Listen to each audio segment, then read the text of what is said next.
안녕하십니까, 박성호입니다. 사우디아라비아가 자국이 이란의 임박한 공격 위험에 처했다는 사실을 미 정보 당국에 알렸다는 미국 월스트리트저널의 보도가 세계를 뒤흔들고 있습니다. 이 때문에 사우디와 연합군이 고도의 경계 상태에 돌입했다면서도 월스트리트저널은 임박한 공격 위험과 관련해 자세한 내용을 생략했습니다. 월스트리트저널은 이란이 사우디아라비아와 미군이 주둔하고 있는 이라크 아르빌시를 공격할 계획이라고 미국 관계자에게 전했습니다. 패트릭 라이더 미 국방부 대변인은 기자들에게 미국은 위협 상황에 대해 우려하고 있으며 미군은 이라크가 됐든 어디가 됐든 자신을 보호하고 방어할 권리가 있다고 말했습니다. 그러나 월스트리트저널처럼 미 국방부도 위협에 대한 자세한 내용은 언급하지 않았습니다. 향후 48시간 내에 공격이 있을 것이라는 월스트리트저널발 뉴스로 인해 전 세계가 난립니다. 이란군은 올 들어 여러 차례 아르빌을 공격한 적이 있습니다. 3월에는 12발의 미사일을 발사했고 9월 말부터는 미사일과 드론으로 공격했습니다. 이란은 공격 목표가 이라크 인근에서 활동하고 있는 쿠르드족 테러 그룹이라고 밝혔습니다. 이란은 최근 몇 주 동안 미국, 이스라엘, 사우디아라비아 같은 외국 세력이 전국적인 반정부 시위를 선동한다고 비난하기도 했습니다. 이슬람 혁명 수비대 사령관 호세인 살라미 장군은 리야드가 이란 내정에 간섭하고 있다고 말하기도 했습니다. 반면에 이란 최고 지도자 아야톨라 알리 하메네이는 소요 사태와 관련해 미국과 시온주의 이스라엘 정권 그리고 일부 악의적인 유럽 정권을 비난하면서 하이브리드 전쟁이라고 설명했지만 사우디아라비아는 언급하지 않았습니다. 시아파의 대표 국가인 이란이 수니파의 사우디아라비아를 실제로 공격한다면 지역 정세, 나아가 세계 정세를 뒤흔들 수 있는 거대한 충격입니다. 그런데 월스트리트저널과 미 국방부의 움직임을 보면 좀 이상합니다. 구체적인 정황도 설명하지 않고 갑자기 충돌설을 퍼뜨리고 있습니다. 사우디는 왕정이고 이란은 왕정을 무너뜨린 시아파 원리주의자가 통치하는 국가입니다. 체제가 다르니 심정적으로 사우디가 이란의 반정부 시위를 지지할 수는 있습니다. 그런데 미국과 사이가 극도로 악화된 상태에서 사우디가 이란을 무너뜨리기 위해 미국, 이스라엘과 협력한다는 것은 조금 석연치 않은 부분이 있습니다. 여러모로 이해가 되는 것 같으면서도 이해할 수 없는 측면도 공존합니다. 요즘 국제뉴스는 잘 봐야 합니다. 특히 미국의 주류 매체들, 월스트리트저널은 물론이고 뉴욕타임스, CNN 등은 사실 전달보다는 선전 공작 차원에서 기사를 많이 생산합니다. 그런데 좀 아리까리한 국제 이슈가 있으면 러시아 매체 RT를 보시면 명쾌한 답이 나와 있는 경우가 많습니다. 11월 3일자 RT 러시아어파는 사우디에 대한 공격 계획을 이란 외교부가 부인했다고 보도했습니다. 나세르 카사니 이란 외교부장도 공격 준비서를 공식적으로 부인했다고 전했습니다.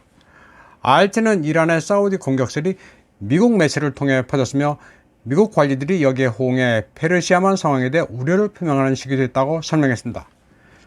크렘린도 이란 공격설을 억측 리포트로 규정했습니다. 드미트리 페스코프 크렘린궁 대변인은 이란의 공격 준비에 대한 정보가 없으며 그런 얘기가 어디서 나왔는지도 모르겠다고 말했습니다. 전문가들은 테헤란과 리야드 사이에는 군사적 성격의 문제도 있기는 하지만 직접적인 무력 충돌로 이어질 것으로 볼 근거는 딱히 없다고 말하고 있습니다. 모스크바 국립국제관계연구소의 세르게이 드루질롭스키 교수는 월스트리트저널의 기사는 아무 의미가 없다고 단정했습니다. 미국이 사우디와의 관계 개선을 위해 만든 허구의 스토리를 공산이 크다는 겁니다. 다음 소식입니다.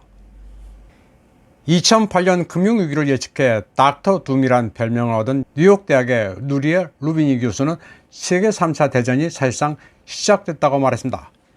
그는 세계에 주된 심각한 문제를 묻는 독일 슈피겔즈의 질문을 받고 모든 것들이 두 개로 갈라지고 있으며 세계대전은 우크라이나와 사이버 스페이스에서 이미 진행 중이라고 진단했습니다.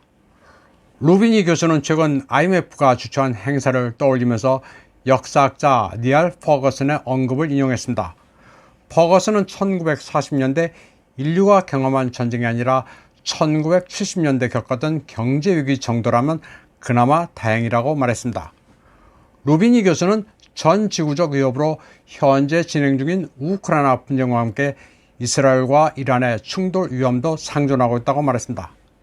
그는 또 바이든 행정부가 조만간 중공이 타이완을 공격할 것으로 예측한다고도 지적했습니다. 그러면서 워싱턴과 베이징의 대립관계가 긴장을 크게 고조시키고 있다고 말했습니다. 루비니 교수는 미국이 국가안보 차원에서 중공에 대한 반도체 수출을 금지하고 있는 데다 유럽 국가들에 대해서도 중공과 무역 거래를 끊으라 압박하는 상태라고 말했습니다. 그러면서 글로벌라이즈드 된 세계의 분열이 도사리고 있다면서 무역, 금융, 기술, 인터넷 등 모든 것이 둘로 갈라질 것이라고 예측했습니다. 그는 또 이 같은 상황에서 비동맹 국가들이 미국 편을 들지는 확실치 않다고 말했습니다. 루비니 교수는 왜 아프리카 국가들이 서구가 아닌 중공에 5G 기술을 도입하는지 아프리카의 한 대통령에게 물어본 적도 있다고 밝혔습니다. 그런데 그 아프리카 대통령은 이렇게 대답했다고 그는 전했습니다. 아프리카가 약소국인 이상 어찌됐든 감청은 할 것이고 그럴 바에야 저렴한 중공 기술을 채택하는 게 합리적이라는 대답입니다. 루비니 교수가 아프리카의 한 국가 원수와 했다는 이 대화는 맞는 말입니다. 중공의 1대1로에 대해 아프리카 사람들이라고 생각이 없을 리 없습니다. 그들도 뉴스를 볼 수 있으니 중공이 아시아에서 1대1로 몇몇 나라를 빚의 함정에 빠뜨렸다는 사실도 모를 수가 없습니다. 그런데도 아프리카가 중공을 여전히 수용하는 이유는 상대적입니다. 과거 유럽 제국의 혹독한 식민 통치를 겪어본 아프리카는 중공도 선하지는 않겠지만 그래도 유색인종이니 서구보다는 조금은 낫겠다 싶은 겁니다. 서구나 중공이나 악하기는 마찬가지지만 금전적으로 싼 쪽에 끌리는 것으로 보시는 게 맞습니다. 루비니 교수는 총체적으로 미국과 유럽의 정치 시스템이 문제를 제대로 대처하지 못하는 것으로 진단하고 있습니다.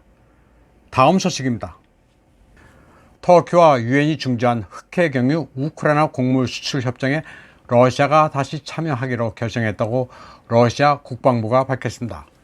이는 우크라이나가 영국의 지원으로 흑해 곡물 수출 회랑을 이용해 세바스토폴의 러시아 흑해 함대를 공격하자 러시아가 이에 반발해 협정을 보이콧하고 나서 다시 나온 결정입니다.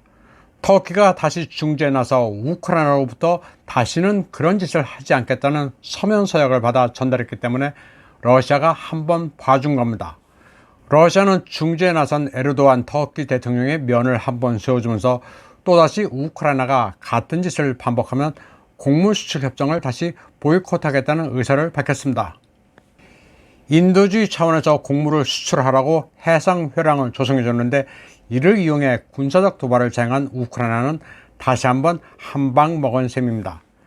그리고는 다시는 안 그럴게요 하고 반성문을 써서 터키를 통해 제출한 겁니다. 이에 대해 러시아가 다시 한번 관용을 베푼 게 스토리의 모든 것입니다.